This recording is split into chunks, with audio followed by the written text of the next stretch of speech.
I got a fun one planned for today. It's going to be breaking down one of my top 5 presentations, the Texas rig. Stay tuned and find out here on That Fishing Podcast. This is Steve Rogers with Steve Rogers Outdoors, and you're listening to That Fishing Podcast. Sit back and enjoy.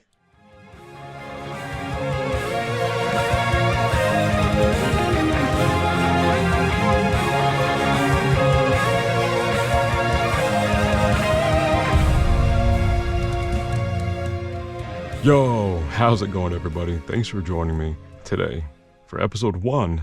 That's right, the official launch of my podcast, That Fishing Podcast. I'm your host, That Fishing Noob. See what I did there? And yeah, we're going to be breaking down the Texas rig. But before that, got to give a couple quick shout outs. So first and foremost, got to give a shout out to God. I'm grateful for this opportunity to explore this different avenue. I'm grateful for just the breath in my lungs. Big shout out to Steve Rogers with Steve Rogers Outdoors.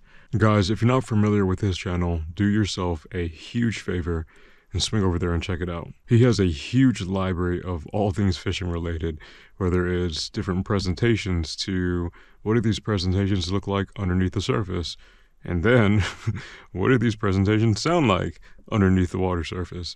He's also got underwater footage of bass behavior and just a lot of information that has completely blown my mind, and still things that I take into consideration and account whenever I'm on the water. So do yourself a huge favor, swing over there, check out his videos. I've got his links down in the description of this as well. I got to give a shout out to Jeremy over in Tennessee, owner of Dadfish Tackle. Early on, he had the idea of bringing me on as pro staff, and I'm extremely grateful for that partnership and that opportunity. And it's funny, over the course of a couple months, I ended up phasing out all of my soft plastics and like maybe 97% of my soft plastics, and his soft plastics are what I primarily throw now. It's great, but the crazy thing is he's expanding on it, so it's not just soft plastics. He has football jigs, he has swim jigs, he's got Ned heads. So yeah, there's not just soft plastics there. And he's got some other stuff in the works. I can't really share with you yet, but you guys be on the lookout. It's going to be good. But if you want to go over there, he never asked me to do this. I like to save money, and if I can save you some money too, then I think that'd be great. You can use my code TFN TomFrankNora10 over at dadfishtackle.com for 10% off. Go over, browse some things, and I don't think you'll be disappointed. Big shout out to my day ones as well that have really supported me when I first started my channel. I'm really appreciative of you guys and encouraging me and providing me ideas over the course of time and consistently showing up as I learn how to do this thing. And then if you are familiar with my channel, then you've heard me say this, but if you're not, then big shout out to my wife, because all of this is her fault.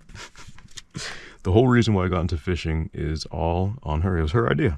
So all of this, all the things, the kayak fishing tournaments, the fishing trips, fishing in general, down to this podcast, it's her fault. Yeah, huge shout out to her. I wouldn't be where I am right now without her planting the idea, planting the seed of this thing called fishing. So I have her to thank. But on to, that's right, the Texas rig. So the Texas rig originated sometime in the 1950s, is when it really gained popularity. So if you're not familiar with a Texas rig, here's what it is. It is a soft plastic presentation that is more finessey than a power fishing presentation. It's a bottom contact presentation, which is usually comprised of, if you're extra, like me, a bobber stop, but if not, then a bullet weight, an extra wide gap or EWG hook, and then your soft plastic lure. I'll walk through rigging real quick without visuals. It might be kind of funny. You can definitely find there's a plethora of videos out on how to rig a Texas rig. But if you can imagine real quick, so you have your soft plastic lure, you have a bullet weight, you have your extra wide gap EWG hook. But as far as rigging it, so a bobber stop is really extra. You don't need to fish a Texas rig with a bobber stop, but I think it helps. So the order is bobber stop goes on first, then you have your bullet weight, then you tie on whatever your favorite knot is to tie, tie on your EWG hook. So walking through threading on or putting on a soft plastic, you take the tail end of your soft plastic, you'll stick the hook about a quarter of way down, you'll poke the hook out of the body of your soft plastic, push that soft plastic up the bend of the hook all the way to where the eye is, you'll twist your soft plastic and have that little section that you poke through resting on that brief little shank of the eye and that first bend down to like the extra wide gap. And then you'll measure where that hook needs to poke through your soft plastic to sit flush against it. You'll poke your hook through the soft plastic and then bada bing bada boom, good to go. Now the big thing with the Texas rig is it is a weedless application. It's a weedless presentation. If you want to make it extra weedless, if you're fishing thicker vegetation, you can take that hook point and bury it back into that soft plastic by lifting up the soft plastic and then just poking the hook through. So for a Texas rig, I think gear is especially important. So I'll go over kind of what I think is important gear, and by no means am I a professional. I'm no Major League Fishing crazy tournament winner. I'm no Bassmaster Elite Series qualifier, nothing like that.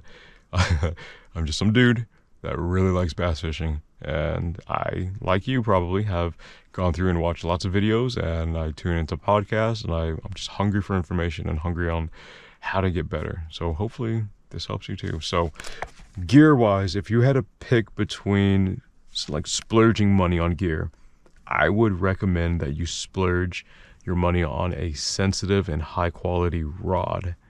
I think for any bottom contact presentation, a sensitive rod it takes precedence over having a fancy reel or having really expensive line. I think the rod, being able to feel the bottom, feel that bottom contact, feel the bottom composition, feel if you're pegging rocks, feel if you're pegging into branches. And big thing, feel those subtle bites.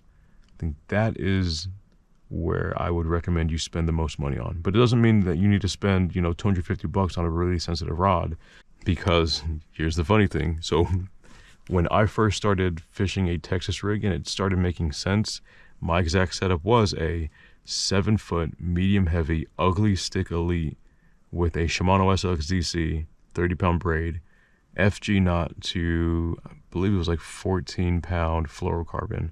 At the time it was in Vizix. So how much did they go for? $65. An ugly stick elite is far from a sensitive rod. So now the rod that I have that I use to fish primarily a Texas rig is a 7'3" light medium heavy fast action Kistler Helium. It's crazy because I didn't buy that rod. That rod was actually a gift from one of my subscribers. Tom, shout out to you, buddy, and thank you for your service. That rod, not only is it light, but it is crazy sensitive. Ugly Stick Elite versus Kistler Helium. Yeah, the Helium is 50 billion times more sensitive. So, and that's where I come from. I can feel, and I was able to detect bites, but I wasn't able to feel as much bottom composition or feel as much those subtle bites with my Ugly Stick Elite versus my Kistler Helium. So find a happy in-between for you. If you wanted a quick recommendation, a Daiwa Arid X is a fantastic budget rod that is plenty sensitive. Best, I think, bang for buck. One of the best bang for buck rods. But you can do research on that and go with what your preference is. The reel that you're going to use, it doesn't need to be anything fancy. It needs to be able to go through and work, hold line, and have a solid drag. That's it. You don't need a $300 reel. You don't need a $200 reel. You just need something that works. Personally, now on my 7'3" light, medium, heavy, fast action Helium, I have a Lose Tournament Pro paired on that. And then 17-pound or 16-pound FC Sniper. I think the two biggest things to focus on for a Texas rig or for bottom contact, strong but sensitive rod, and then fishing with fluorocarbon. So I did a deep dive previously. I was like, well, if I'm going to be fishing a bottom contact presentation, bottom contact technique, what kind of line should I use? Because mono is great because it's super cheap, so I want to buy a bunch of that because I don't like spending a whole lot of money. And through videos that I watched online and through kind of just reading articles and stuff, fluorocarbon is the best line to be able to detect slack line bites. Braided line is the most sensitive if it's a taut line, but a lot of the times when I'm fishing a Texas rig, I'm fishing it with a slack line. My line is not taut, my line is not tight. I'm not fishing that presentation very quickly. So prioritize sensitive rod, prioritize preferably 100% fluorocarbon. I didn't start with FC Sniper. I actually bought copolymer before thinking that it was 100% fluorocarbon because apparently I can't read. And I mean, it sufficed, but then the first 100% pure fluorocarbon that I bought, I believe was Red Label. And then I fished with Invisex. And then now I moved over to FC Sniper based off of, again, lots of reviews, lots of reading, lots of listening to what other people are using. So hopefully you have more or a better understanding of what a Texas rig is. And also hopefully you have more of an understanding of the gear that is preferred to use for bottom contact presentations. Next question is, well, how do you fish it? So with this, the biggest thing that I had to really hunker down and get is a couple things. First, less is more. Less is more. So what I mean by that is, so if you can imagine holding your rod at a 9 o'clock position. So you make a cast out, the Texas rig is sitting on the bottom, your rod is at a 9 o'clock position. When I was a newer fisherman, when I was a newer angler, I would do these crazy grand pops. So I'd pop it from 9 to 11, 9 to 12. And over the course of time and lots of time on the water, I've found out less is more. So I don't do these grand pops. I still can mix in kind of those giant pops depending on how the bass are feeling, how they're behaving for this day. But I have found that I get more consistent fish and more consistent bites with the philosophy of less is more. So instead of making these grand pops, what I do is I'll make real subtle, tiny little pops. Or I'll do like subtle little finger taps. And part of that reason is watching a lot of underwater footage. Steve Rogers went through and did how much rod input, how much rod movement, how does that affect your lure underwater? And that was the big light bulb moment of oh dang. When I move it from 9 to 10 even, I'm covering a lot of water underneath the surface. So less is more. I had to drill that into my brain. Less is more. Tiny little micro pops, micro drags, micro little twitches. It tricks the fish to bite. It's a more natural presentation. The second thing is, prior to me going through and getting pretty decent with a Texas rig, I used to fish a lot of swim baits, power fishing. So going from power fishing to a bottom contact, more finesse presentation, completely different. So I had to go and repeat over and over, slow down. And even if I think that I'm fishing slower, chances are I'm still fishing too fast. So once I got into my brain, slow down. This is a patient game. This isn't a cover a heck of a lot of water as fast as I can. This is a make accurate casts and then play that area and trick those fish and play it in a real finesse manner to get those fish to bite. So once I got that down, I was like, it made way more sense.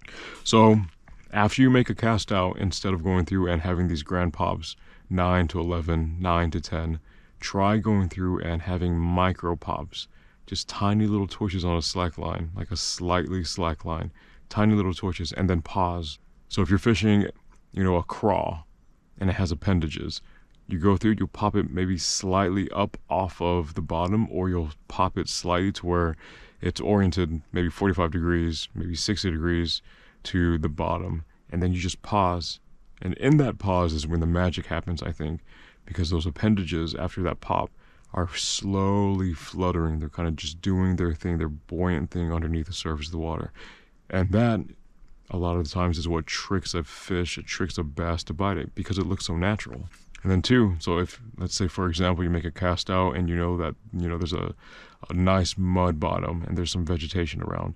If you go through and make these small little pops, let's say you do 5 of them, real small pops, underneath the surface of the water, it looks like, if you're fishing a craw, it's digging in the mud, looking for things. It's kicking up some of that dirt. That is a phenomenal presentation. Super natural looking. And that's the biggest thing when fishing soft plastics. You're trying to trick these bass into thinking that what you're throwing is real. The crazy thing, so I'm down in Texas. This is how I fish a Texas rig and how I've been able to generate more consistent bites. This isn't saying that this is how to fish it, period, forever, regardless of where you are. On your body of water, your fish might like more grand pops. They might like more action. They might like more movement. So that's the fun thing with fishing in general, right? It's kind of like playing Tekken. You can have a bunch of different combinations. So you can do 4 little micro pops and then drag it slightly and then pause. Or you can do like 1 big pop and then 1 medium pop and then pause. You can do 2 medium pops and then pause. It also depends on the temperature. It depends on the weather. It depends on if there's high barometric pressure, if there's a storm rolling in. It depends on how active or how lethargic the fish are. So if it's colder, the fish are going to be more lethargic, and that means slow down. Compared to if the fish are feeding, then you can afford to pop it pretty aggressively and pretty sporadically and pretty high in frequency. So a big part of it too is listening to the fish and kind of what their behavior is based off of the weather. The biggest thing is just adding more to your toolkit and fishing it different ways to go through and be like, oh, okay, cool. And finding out the winning pattern, finding out what is tricking the bass for that day. Because can't say that every time that I go out, I do the same exact thing. Sometimes I'll go through and I'll give it 1 big pop and I'll wait and they'll hit it when it's falling. Other days I'll go through and they will only hit it if I pop it twice and I just let it dead stick for 10 seconds. So the biggest thing is just adding to your toolkit different options to use while you're out on the water. I mentioned the bobber stop earlier, so if you can imagine this, after you make a cast, that bullet weight is going to be heavier than the soft plastic and hook. So it's going to drop faster. So depending on how deep you're fishing, that bullet weight is dropping rapidly down to the bottom, poof. And then right when it hits bottom, I feel like that's when a lot of the magic happens, because now your soft plastic that was following at a pretty high rate of speed is now slowly fluttering and shimmying down, real natural-like. And then same thing, pop up a little bit, and you have the same little effect depending on how hard you pop it. But the biggest thing is that bobber stop at the beginning of that line, before the weight, controls how far away that weight is from soft plastic.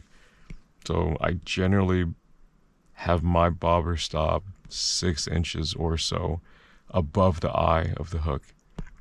That's the sweet spot, I feel, for me whenever I'm fishing anywhere from 5 to 8 feet of water. About 6 inches from the eye, that's the sweet spot. That's what I like to do.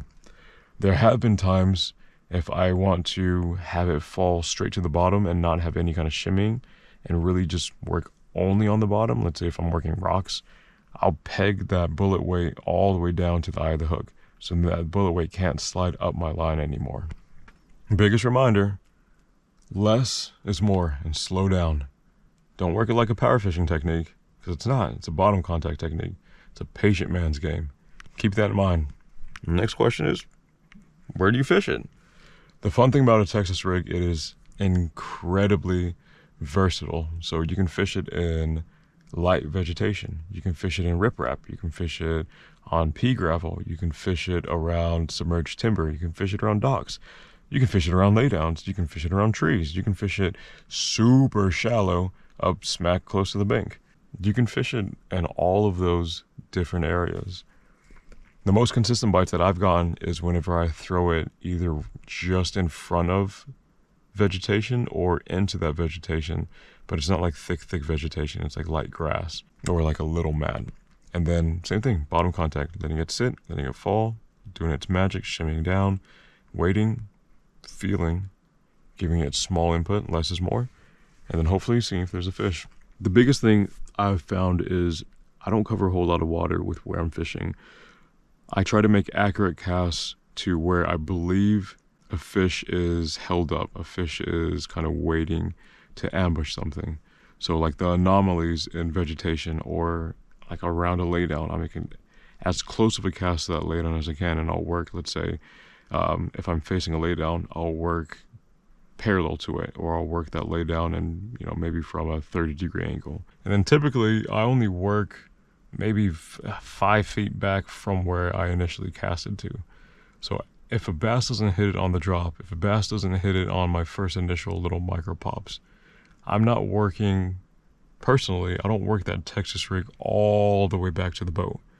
I fish within that tiny little, not even tiny, but that little diameter, that little 5 foot, 3 foot maybe sometimes longer, depending on if a bass just fools me and is like, oh, just kidding, I guess they're, within 7 feet of where I'm casting.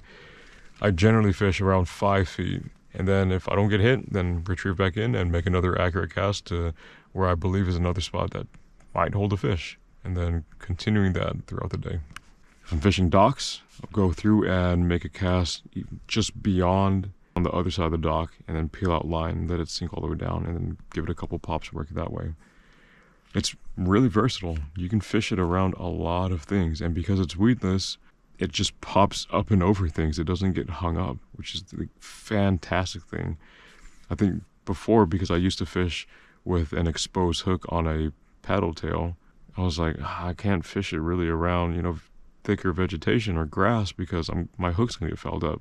Nope, you don't need to worry about any of that fishing a weedless Texas rig. You just toss it into the thickest stuff, toss it around whatever, toss it into like thicker woods, toss it into thicker timber, toss it into thicker branches and the brush piles. It can just go up and over. It works through it really well. I primarily do my fishing in creeks and lakes. So depending on composition of the body of water that I'm fishing, if it has lots of reeds, I'll throw it around reeds. If it has submerged timber, I'll throw it on submerged timber. Riprap, love riprap. Throw it around riprap. And then I will work it pretty similar to how I described. Biggest thing is finding the pattern of the day, finding what the fish are wanting, finding what kind of entices them to bite. But it also works really well in thicker vegetation and thicker grass, going through and getting through that initial little layer and then working through it. So real quick story time. This is how a Texas rig really became one of my favorite presentations and how it made sense. Like one day it clicked. So this was way back before I had my 7-foot ugly stick elite, medium heavy fast action, and it was wintertime, like wintertime in Texas. Not proper cold, but cold enough that the top water bite was shut down. So my 30-pound braid, ugly stick elite with Shimano SLX-DC, I was like, all right, I gotta hang up top water. This is really sad because I just want frog bites. That'd be great. I decided on learning how to tie an FG knot and tying on some fluorocarbon onto this setup. And I was like, all right, this is going to be my designated bottom contact setup. So I was out fishing on my kayak. I think the high of the day was maybe mid-40s and the low was like mid-30s. So it's pretty chilly. And I was like, all right, my goal for today is just to catch one fish. If I catch one fish, I'll be happy. It'd be great. And then launched, and I was rolling up to a spot on this creek where I saw a drain pipe. I was like, that might be a little fishy. So biggest thing going through my mind, I was like, less is more. Make a cast out and be patient. Fish slow. It's cold, so fish slow. And even if you think that you're fishing slow, you're probably still fishing too fast, so slow down. So I make a cast over at this drain, and same thing, I let it sit on the bottom, I think for maybe like 8 seconds, made a cast, let it sit on the bottom. I was like, all right, well, let me just make some little micro pops, pop, pop, pop, pop, pop, little drag, and then boom, I got hit. Set the hook, I missed him. I was like, oh my goodness, I just got bit. Same cast, same thing, let it sit on the bottom, tiny little micro pops, and same thing. This time, tap, tap, got it. Reeled out on my slack, set into it, fight was on. I was like, oh my goodness. That was a bite, and now this is a fish. And then got the fish to the boat, and I was like, oh my goodness, that was amazing. Can we do it again? Went through and explored some other things. I found some vegetation, and same thing, made a cast out into the vegetation, let it sit, and same thing. I made a cast out, and the bass hit it on the fall. So as it was falling, I felt tap. I was like, oh my gosh. Reeled in on my slack, set into it, good hook, and fight was on. And then that kind of continued through that day, where I was like, oh my goodness, like, one, there's a heck of a lot of water to cover, so I need to not try to cover all the water, especially if I'm fishing a Texas rig. And two, oh man, less is more. It made sense.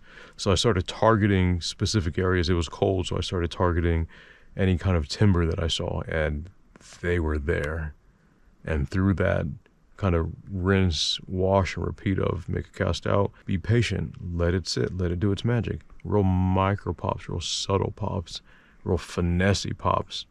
And then, oh man, like tap, tap, or my line is swimming. My line is swimming. Reel down on the slack, get the slack in, set into it, fight's on. That's what solidified a Texas rig in my mind. And I've been fishing it since. It is a designated setup that I have now whenever I'm fishing tournaments. I always have a Texas rig tied on. So big recap, I want you to remember, less is more. It's what really helped me out. What's really helped me land more consistent fish. Less rod input is more. Let that Texas rig, let that soft plastic go through and work its magic on the bottom. You don't need to go through and work it like crazy. Less is more. Second thing, slow down. Even if you think that you're fishing slow enough, you might still be fishing too fast. Slow down. And be patient. Be patient with it.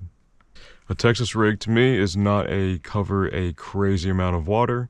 It is almost like a drop shot, where it's like, I believe there'd be a bass generally around this small little vicinity. Let me try to coax it out, see if they're biting bottom. So, accurate cast, work that little area for a little bit. Don't get bit, that's fine. Retrieve back in, make another cast.